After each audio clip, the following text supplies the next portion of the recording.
کہ اس زمانے کے اندر روم ایک عیسائی مملکت تھی اور ایران جو ہے وہ آتش پرست لوگ تھے، ان کے آپس میں جنگ چل رہی تھی۔ تو اور جنگ کی صورتحال یہ تھی کہ جو ایرانی تھے مسلسل فتح یاب ہو رہے تھے اور رومی جو مسلسل شکست کی طرف جا رہے تھے۔ تو ایسے موقع پر قرآن یہ کہتا ہے کہ ابھی ٹھیک ہے، روم ابھی مغلوب ہے، لیکن وقت آئے گا چند سالوں کے اندر روم دوبارہ غالب ہو جائے گا اور جو یہ عیسائی مملکت ہے یہ فتح یاب ہو جائے گی، اور یہ وہ دن ہوگا جس میں مسلمان بھی جو ہے وہ خوشخبری ہوگی اور مسلمان خوشیاں منا رہے ہوں گے، اور یہ چند سالوں کے اندر ہوگا۔ تو یہ خوشخبری اور یہ پیشن گوئی قرآن پاک نے کی، اور یہ اس وقت پوری ہوئی جب غزوہ بدر کے موقع پر یہ خبر آئی کہ جس کے بالکل وہم و گمان بھی نہیں تھا، یعنی مسلمانوں کی حالت یہ کہ مسلمان کفار کے دست نگر بنے ہوئے ہیں اور کفار کے ظلم میں پسے ہوئے ہیں۔ روم کی حالت یہ تھی کہ مسلسل شکست کھا رہی تھی، اور پیشن گوئی یہ کی گئی کہ دونوں غالب آ جائیں گے اور دونوں جو خوشیاں منا رہے ہوں گے۔ تو اللہ تعالیٰ نے یہ پوری کی غزوہ بدر کے موقع پر، جب مسلمانوں کو ایک تھوڑی سی یعنی چھوٹے سے جماعت نے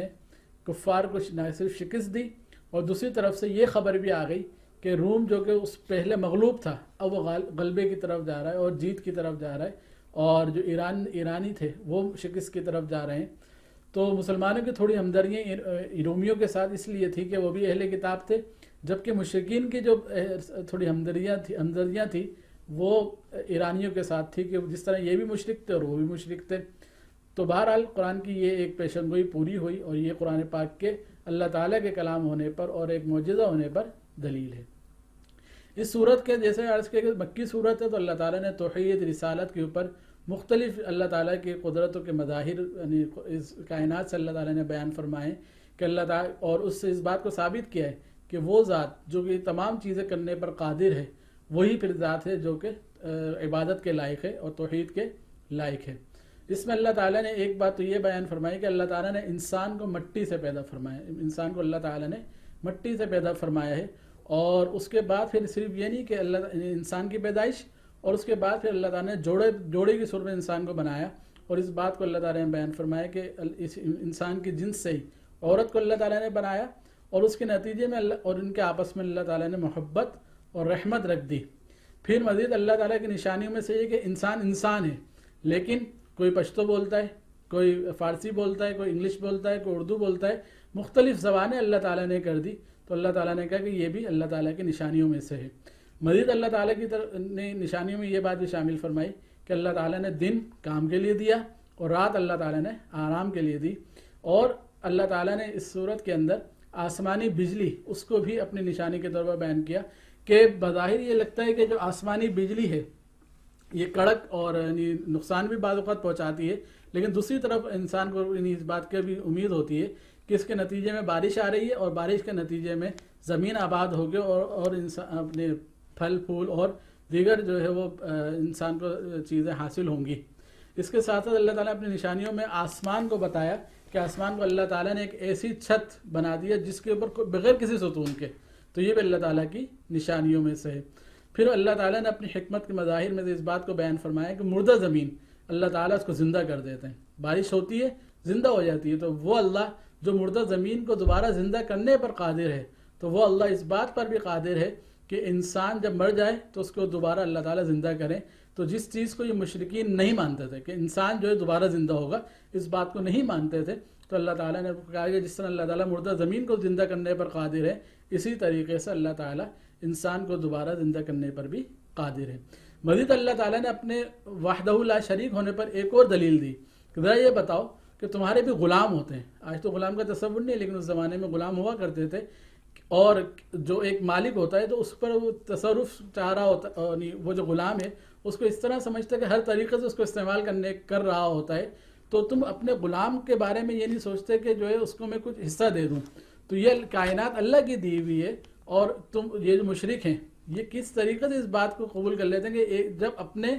غلام جو کہ بندہ نہیں ہے، اس کا مالک نہیں ہے، اس کو بنایا نہیں ہے، اللہ تعالیٰ جو خالق ہے وہ مالک ہے، تو تم اس اللہ کے ساتھ کسی اور کو شریک کرتے ہو، کہتے ہو کہ دیوتا ہے جو یقیناً اللہ کا بنایا ہوا ہوگا، تو کس طریقے سے تم برابری چاہ رہے ہوتے ہو، یہ کیسے ہو سکتا ہے؟ پھر اللہ تعالیٰ نے اس بات کو بیان فرمایا کہ دیکھو اس دنیا کے اندر جو فساد پھیلا ہے وہ انسان کے کرتوتوں کی وجہ سے پھیلے. اللہ تعالیٰ اکثریت تو معاف فرما دیتے ہیں. پھر اس صورت کے اندر اللہ تعالیٰ نے انسان کی پیدائش کو بیان فرمایا کہ اللہ تعالیٰ نے کس طریقے سے ایک حقیر نطفے سے انسان کو پیدا فرمایا, کمزوری سے پھر وہ جوانی کی طرف آتا ہے, اور جوانی سے پھر دوبارہ بڑھاپے کی طرف یعنی کمزوری کی طرف جاتا ہے. تو یہ اللہ تعالیٰ کی نشانیوں میں سے ایک نشانی ہے. تو اس صورت کا جو اصل موضوع ہے وہ اللہ تعالیٰ کی توحید, رسالت اور بعث بعد الموت یعنی مرنے کے بعد دوبارہ زندہ ہونا, ان چیزوں کا اللہ تعالیٰ نے صورت میں بیان فرمایا ہے. سورہ لقمان, لقمان یہ عرب کے اندر ایک مشہور دانا اور حکیم آدمی تھے. یہاں حکیم کا مطلب یہ ہے کہ سمجھدار اور دانا, یہاں پر حکیم کا مطلب طبیب نہیں ہے. تو اس صورت کے اندر اللہ تعالیٰ نے مشرک مکہ کو جو بات بتانے اور سمجھانے کی کوشش کی ہے کہ تم لوگ شرک کرتے ہو اور یہ کہتے ہو کہ ہم اپنے آبا کی اور اپنے بڑوں کی پیروی کرتے ہیں, تو تمہارے ہی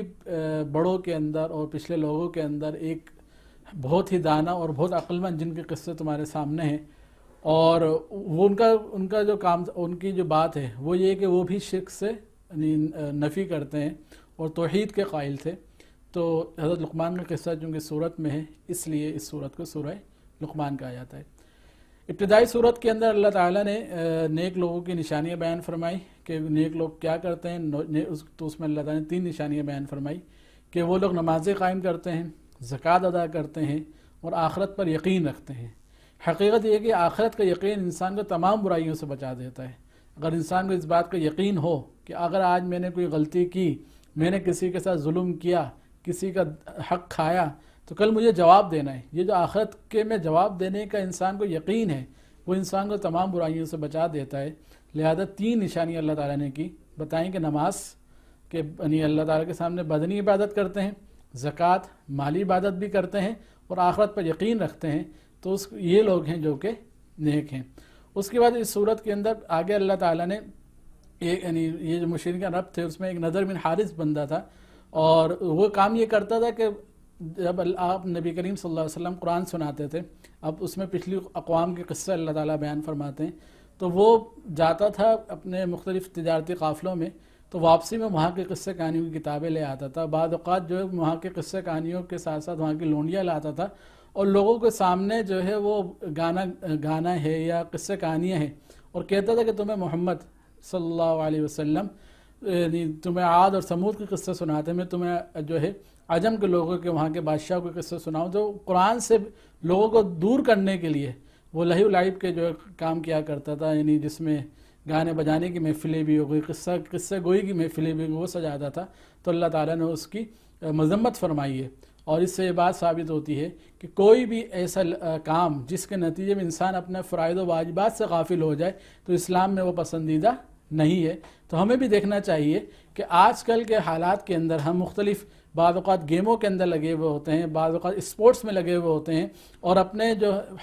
فرائض و واجبات اس سے غافل ہو جاتے ہیں. تو یہ اسلام کا رویہ نہیں ہے, مسلمان کا رویہ نہیں ہے. مسلمان اس قسم کی چیزوں میں لگ کر اپنے فرائض و واجبات سے غافل نہیں ہوتا. پھر اللہ تعالیٰ نے حضرت لقمان کا قصہ بیان فرمایا اور اس میں ان کی نصیحتیں نقل فرمائی ہیں, بڑی قیمتی نصیحتیں, کہ انہوں نے اپنے بیٹے سے پہلی نصیحت یہ فرمائی کہ میرے بیٹا شرک نہ کرنا, شرک بہت بڑا ظلم ہے اللہ تعالیٰ کے ساتھ. اس کے بعد یہ کہ اس بات کا ذہن میں رکھنا کہ اللہ تعالیٰ آسمان و زمین میں ہر چیز کو جانتے ہیں, ذرہ ذرے کو جانتے ہیں, ہر حرکت کو تمہاری جانتے ہیں, اس بات کا یقین رکھنا. پھر انہوں نے نماز کی تلقین کی, زکوٰۃ کی اور اچھے کاموں کے کرنے کا حکم یعنی امر بالمعروف کی تلقین کی, نہی عن المنکر کہ انسان برے کاموں سے لوگوں کو روکے, اس کی تلقین کی, اور صبر کرنے کی تلقین کی. پھر انہوں نے تکبر سے اپنے بچے کو جو ہے یہ نصیحت کی کہ تکبر سے بچنا, یہ یعنی اور اس میں پھر یہ بات فرمائی کہ تم جو ہے زمین میں اکڑ کر نہ چلنا, نہ تم زمین کو پھاڑ سکتے ہو, نہ تم جو ہے پہاڑوں کی لمبائی کو پہنچ سکتے ہو, تو یہ اکڑ کے چلنے سے منع فرمائے. اور اسی ضمن میں اللہ تعالیٰ نے والدین سے حسن سلوک کا بھی ہمیں حکم دیا. اس صورت کے آخر کے اندر اللہ تعالیٰ نے 5 ان چیزوں کا ذکر فرمایا جن کا علم صرف اللہ کو ہے, کہ اس میں سب سے پہلی چیز جو ہے قیامت ہے. کہ قیامت کب آئے گی اندازہ انسان لگاتا ہے کہ جو اس سال آئے گی اس سال آ جائے گی. جیسے ایک جو بات چل رہی تھی کہ 2012 میں قیامت آ جائے گی, تو یاد رکھیے قیامت جب بھی آئے گی اچانک آئے گی. کبھی ایسا نہیں ہو سکتا کہ آپ بالکل ایکوریٹ ایسٹیمیٹ دے دیں کہ فلاں سال میں قیامت آ جائے گی. اللہ فرماتا ہے کہ قیامت کا علم صرف اللہ کو ہے. دوسری چیز ہے کہ بارش کب ہوگی، تو ہم آلات کے ذریعے سے ایک تخمینہ تو لگا سکتے ہیں کہ بارش کب ہوگی، لیکن بغیر کسی آلے کے کسی کو علم نہیں ہے کہ بارش کب ہوگی. اسی طریقے سے ماں کے پیٹ میں کیا ہے، بچہ ہے بچی ہے، کس نوعیت کا ہے، کسی بیماری کے اندر مبتلا ہے نہیں ہے، ان تمام چیزوں کا علم اللہ تعالیٰ ہی کو ہے. اور اسی طریقے سے یہ کہ انسان کل کیا کرے گا، اس کا علم بھی صرف اللہ تعالیٰ کو ہے. اور یہ کہ انسان کہاں مرے گا، کس زمین پر جا کر اس کی موت آئے گی، یہ بھی اللہ تعالیٰ ہی کو معلوم ہے. تو ان 5 چیزوں کو کہا جاتا ہے کہ یہ وہ ہیں مغیبات جس کا علم صرف اللہ تعالیٰ کو ہے. اس کے اوپر اللہ تعالیٰ نے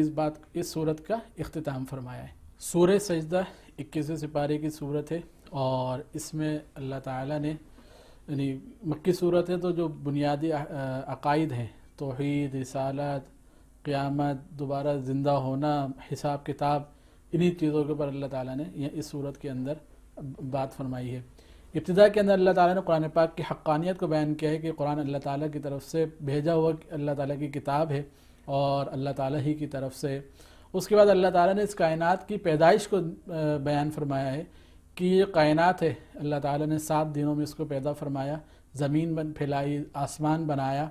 اور اس کے بعد پھر اللہ تعالیٰ نے اس میں لوگوں کے انسانوں کے لیے ان کی جو ضروریات ہیں وہ اللہ تعالیٰ نے رکھ دی کہ انسان کی جو خوراک ہے، چیز ضروریات ہیں، ساری کی ساری اسی مٹی سے اللہ تعالیٰ پوری فرماتے ہیں. اس کے بعد اللہ تعالیٰ نے قیامت کے احوال کو بیان فرمایا، خطرناکیوں کو بیان فرمایا کہ جس دن یہ سارے مجرم لوگ اور کافر لوگ اللہ تعالیٰ کے سامنے کھڑے ہوں گے، جہنم میں جو اللہ تعالیٰ جو ہے اس میں ڈال رہے ہوں گے اور جہنم کے عذاب میں مبتلا ہوں گے، اس چیز کو اللہ تعالیٰ نے بیان فرمایا ہے. اور یہ اللہ قرآن کا اسلوب ہے کہ جب اللہ تعالیٰ جہنم کا تذکرہ فرماتا ہے، نافرمانوں کا تذکرہ فرماتے ہیں، تو پھر فرما برداروں کو بھی اللہ تعالیٰ تذکرہ فرماتے ہیں. اور اس صورت کے اندر اللہ تعالیٰ نے اپنے فرما بردار اور نیک لوگوں کی کچھ علامات بیان فرمائی ہیں جو ہمارے لیے بڑی قیمتی ہیں کہ ہم ان چیزوں کے اوپر غور کریں کہ وہ لوگ جو کہ نیک ہیں اور ان کے لیے اللہ تعالیٰ نے وہ کچھ رکھا ہوا ہے کہ تم نہیں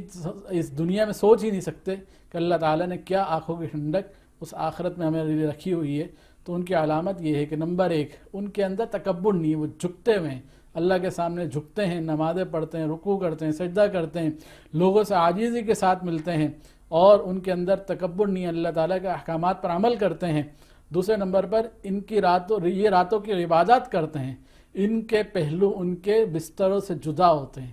یہ اللہ تعالیٰ نے نیک لوگوں کی علامت بتائی ہے. اللہ تعالیٰ ہمیں بھی اس چیز کی توفیق دے کہ ہم راتوں کو اٹھ کر اللہ تعالیٰ کو منانے والے بن جائیں، اللہ تعالیٰ کی عبادت کرنے والے بن جائیں، اور اس کے ساتھ ساتھ یہ اللہ تعالیٰ کو پکارتے ہیں خوف اور امید کے ساتھ. یعنی جب پکارتے ہیں تو اس امید کے ساتھ پکارتے ہیں کہ اللہ تعالیٰ ہماری سن رہا ہے اور ہماری باتوں کو پورا کرے گا، اور ساتھ ساتھ ہر عمل کے اندر اس بات سے بھی ڈرتے ہیں کہ نہ جانے یہ عمل قبول ہوگا کہ نہیں ہوگا. اور اللہ کی راہ میں یہ لوگ خرچ کرتے ہیں. اللہ کی راہ میں خرچ کرنا ایک ایسی چیز ہے جو کہ نیک لوگوں کی علامت میں سے اللہ تعالیٰ نے بیان فرمائی ہے. تو ان علامات کو اللہ تعالیٰ ہمارے اندر پیدا فرما دے اور ہمیں اس پر عمل کرنے کی توفیق دے دے. سورۃ الاحزاب 21ویں سپارے کی آخری صورت، شروع اس کی سورہ 21ویں سپارے میں ہوتی ہے، اور تقریباً آدھی یہ سورت 21ویں سپارے میں ہے اور آدھی پھر 22ویں سپارے کے اندر ہے. احزاب حزب کی جمع ہے اور اس کے معنی آتے ہیں لشکر. اور اس صورت کے اندر چونکہ غزوہ احزاب کا تذکر اللہ تعالیٰ نے فرمایا ہے، تو اسی مناسبت سے اس صورت کا نام سورہ احزاب رکھا گیا ہے. ابتدا اللہ تعالیٰ نے اس صورت کی اس طریقے سے فرمائی کہ نبی کریم صلی اللہ علیہ وسلم کو تقوی کی تعلیم دی، اور آپ صلی اللہ علیہ وسلم کو اس تعلیم کے ساتھ تمام امت کو بھی یہ تعلیم کہ تقوی اختیار کریں، اللہ تعالیٰ سے ڈریں. اور ڈرنے کا مطلب یہ ہے کہ ہم گناہوں کو چھوڑ دیں اور اللہ تعالیٰ کی نافرمانیوں سے بچیں. قرآن کی اتباع کرنے کا حکم دیا گیا اور اللہ تعالیٰ پر توکل کرنے کا حکم دیا گیا. اس کے بعد اس صورت کے اندر اللہ تعالیٰ نے کچھ غلط فہمیاں جو اس وقت مکہ یعنی عرب کے اندر تھیں ان کو اللہ تعالیٰ نے صاف کیا اور ان غلط فہمیوں کو دور کیا. جس میں سے ایک غلط فہمی یہ تھی کہ شاید کسی کے دل اپنے سینے میں 2 دل ہو سکتے ہیں. تو اللہ تعالیٰ نے کہا کہ نہیں، کسی کے سینے میں 2 دل نہیں ہو سکتے، کہ یہ ہو کہ ایک میں ایمان ہو اور ایک میں کفر ہو. اور ساتھ ساتھ یعنی جب یہ 2 دل نہیں ہو سکتے، اسی کے ساتھ ایک یعنی یہ ان کو غلط فہمی تھی کہ ایک ہی سینے میں 2 دل ہو سکتے ہیں، ایک میں ایمان اور کفر یا منافقت ساتھ چل سکتی ہے، تو فرمایا کہ ایسا نہیں ہے، یا تو ایمان ہے یا پھر کفر ہے۔ اس کے ساتھ ایک اور غلط فہمی جو کہ منہ بولے بیٹے کے بارے میں تھی، وہ لوگ یہ کہتے تھے کہ منہ بولا بیٹا ایسا ہی ہے جیسا کہ اصلی بیٹا ہوتا ہے۔ تو اللہ تعالیٰ نے فرمایا کہ ایسا نہیں ہے کہ جو ایک بندہ جس کا جو باپ ہے سگا باپ ہے، بس وہ ایک ہی باپ ہو سکتا ہے، ایک ہی ماں ہو سکتی ہے، سگی ماں اور سگا باپ دو نہیں ہو سکتے، ایک ہی ہوگا۔ اور اس میں ایک لطیف اشارہ اس بات کی طرف ہے، جب ماں باپ ایک ہیں تو اسی طرح پیدا کرنے والا بھی ایک ہی ہوگا۔ اللہ اگر پیدا کرنے والا ہے تو اللہ تعالیٰ کی ذات ہی پیدا کرنے والی ہے، اس کے ساتھ کسی اور کو شریک ہم نہیں کر سکتے کہ کوئی اور بھی اس انسان کو پیدا کرنے والا ہے، اس کائنات کو پیدا کرنے والا ہے۔ تو اس حوالے سے اللہ تعالیٰ نے بتایا کہ منہ بولا بیٹا وہ یعنی بیٹا نہیں ہوتا، بلکہ اس کے ساتھ وہی احکامات ہوں گے جو کہ ایک اجنبی کے ساتھ ہوتے ہیں۔ اس کے ساتھ ساتھ نبی کریم صلی اللہ علیہ وسلم کی جو بیویاں تھیں ان کے بارے میں اللہ تعالیٰ نے اعلان فرما دیا کہ یہ امہات المؤمنین ہیں۔ آگے پھر 2 رکوع کے اندر اللہ تعالیٰ نے غزوہ احزاب اور غزوہ بنو قریظہ ان کے احوال کو بیان کیا ہے۔ ایک 5 ہجری کے واقعات ہیں جس کے اندر غزوہ احد اور غزوہ بدر کی شکست کے بعد کفار مکہ نے ارد گرد کے دیگر قبائل کو بھی جمع کر کر مدینے پر حملہ کیا، اور ان کی تعداد 10 سے 15 ہزار تھی، جبکہ مسلمان 3 ہزار میں تھے۔ حضرت سلمان فارسی رضی اللہ تعالیٰ عنہ کے مشورے پر جہاں جہاں سے اس بات کی اندیشہ تھا کہ مدینے پر حملہ ہوگا، وہاں خندقیں کھودی گئیں۔ تو اس حوالے سے اس صورت کو یعنی اس غزوے کا نام غزوہ خندق بھی ہے اور غزوہ احزاب بھی ہے۔ اور یہ واقعات اللہ تعالیٰ نے کہ پھر اللہ تعالیٰ کی مدد آئی، یعنی سب نے مل کر حملہ کیا، اور ایک پریشانی کے اندر مسلمان آ گئے، اور یہ حضرت سلمان فارسی کی رائے سے خندقیں کھود دی گئیں۔ تو اس طریقے سے ان کا مقابلہ کیا گیا، اور پھر اللہ تعالیٰ کی مزید نصرت یہ کہ آندھی آئی، طوفان آئی، جس سے ان کے خیمے تک اکھڑ گئے۔ تو اس طرح اللہ تعالیٰ نے بغیر کسی لڑائی کے اس میں فتح نصیب فرمائی، اور خود ان کے آپس میں پھوٹ پڑ گئی۔ اور اس موقع پر اللہ تعالیٰ نے ایک چیز بیان فرمائی کہ اللہ کے نبی کے اندر تمہارے لیے بہترین نمونہ ہے۔ تو یہ اگرچہ خاص اس واقعے کے ساتھ ذکر فرمائی گئی ہے، لیکن مفسرین کہتے ہیں کہ اس کے معنی عام ہیں کہ نبی کریم صلی اللہ علیہ وسلم کی ذات اقدس ہر حوالے سے ہمارے لیے نمونہ ہے، یعنی وہ چاہے سیاست ہو، چاہے معاشرت ہو، ایک خانگی زندگی ہو، ہر حوالے سے نبی کریم صلی اللہ علیہ وسلم کی زندگی ایک بہترین نمونہ ہے۔ اگر ہم ایک بہترین زندگی گزارنا چاہتے ہیں تو ہمیں نبی کریم صلی اللہ علیہ وسلم کی کامل اتباع کرنی پڑے گی۔ ہر حوالے سے نبی کریم صلی اللہ علیہ وسلم کے جو معاملات ہیں، چیزیں ہیں، حالات زندگی ہیں، ہم اس کا مطالعہ کریں اور اس کے اوپر عمل کریں، یہی بہترین نمونے کا مطلب ہے۔ اور اس صورت یعنی وہ حصہ جو کہ 21 سپارے کا آخر میں ہے، اس میں امہات المؤمنین کے ایک یعنی اس بات کو ذکر فرمایا گیا ہے کہ انہوں نے جب یہ دیکھا کہ مال غنیمت آ رہا ہے اور ایک فراوانی کی صورت آ رہی ہے، تو انہوں نے نبی کریم صلی اللہ علیہ وسلم کی خدمت میں کچھ مطالبات رکھے۔ تو اس پر اللہ تعالیٰ نے کہا کہ یہ جو امہات المؤمنین کا درجہ بہت بڑا ہے کہ امت کی مائیں ہیں، تو ان کے دنیا کی چیزوں کی طرف رغبت اللہ تعالیٰ کو پسند نہیں آئی، اور اللہ تعالیٰ نے یہ بات فرمائی کہ آپ صلی اللہ علیہ وسلم فرما دیجیے اگر تمہیں دنیا کی چیزیں چاہیے